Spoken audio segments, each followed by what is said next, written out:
আমি বাংলাদেশৰ শেহতীয়াভাৱে যি ধৰণৰ হিংসাত্মক ঘটনা ঘটি আছে তাৰ প্ৰতিবাদ আমি আজি সাব্যস্ত কৰিবৰ কাৰণে আহিছোঁ। মহম্মদ ইউনিছ বোলা ব্যক্তিজনে শান্তিৰ নোবেল বঁটা লাভ কৰাৰ পিছত যি ধৰণৰ হিংসাত্মক ঘটনা সংঘটিত কৰিছে, এয়া তেওঁৰ নিকৃষ্ট মানসিকতা আৰু তেওঁৰ যিটো ধৰ্মক তেওঁ নেতৃত্ব দিয়ে ইছলাম ধৰ্ম। ইছলাম মানে শান্তি যদি হয়, তেতিয়াহ'লে য'ত ইছলাম বাঢ়িছে তাত এনেধৰণৰ অশান্তি কিয় হয়?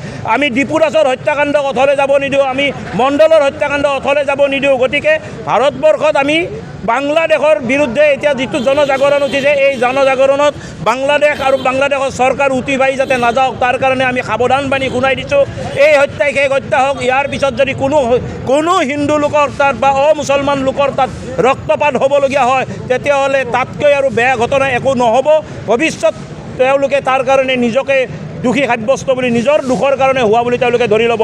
বাৰে বাৰে তেওঁলোকে চিকেন নেকৰ ধমকি দি উত্তৰ পূৰ্বাঞ্চলক ভাৰতবৰ্ষৰ পৰা বিচ্ছিন্ন কৰাৰ যি সপোন দেখিছে, এই সপোন তেওঁলোকৰ কোনো কালে কেতিয়াও বাস্তৱত পৰিণত নহ'ব। বৰঞ্চ বাংলাদেশ পুনৰ ভাৰতবৰ্ষৰ অংগ হ'ব, যদিহে ভাৰত চৰকাৰে এক পলকৰ কাৰণেও চিন্তা কৰে। এক মুহূৰ্তৰ ভিতৰত বাংলাদেশ ভাৰতৰ অংগ হৈ যাব।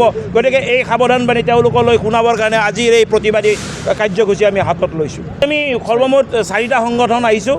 হিন্দু ৰাষ্ট্ৰ দাবী কমিটি, ৰাষ্ট্ৰীয় হিন্দু ফ্ৰণ্ট, হিন্দু যুৱ ছাত্ৰ পৰিষদে নেতৃত্ব দিছে, হিন্দু ঐক্য মঞ্চ আমাৰ লগত সহযোগিতা কৰিছে।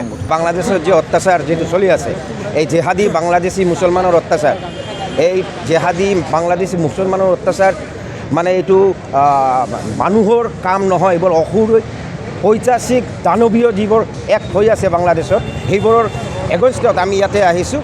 এই বাংলাদেশৰ কমিশ্যনাৰৰ, এই কমিশ্যনাৰ এতিয়া তাৰ অসুস্থৰ অভিযোগ দি আছে। এতিয়া বাংলাদেশ হ'লে এই কমিশ্যনাৰৰ টানি আনি ৰাস্তাত জ্বলাই পেলালে হয়। আমি ভদ্ৰ, আমি ডিচেণ্ট, কিন্তু আমি ভদ্ৰ হ'ব পাৰোঁ, ডিচেণ্ট হ'ব পাৰোঁ, কিন্তু যিদিনা পাগল হ'ম পাগলে হৈ যাম। ছেকেণ্ড কথা, ইহঁতে বাৰ বাৰ এটা কথা কৈ আছে যে 7 সিষ্টাৰ লৈ ল'ম, চিকেন লেগ লৈ ল'ম। আবে চালা মূৰ্তি দিলে বাংলাদেশ উৰি যাব।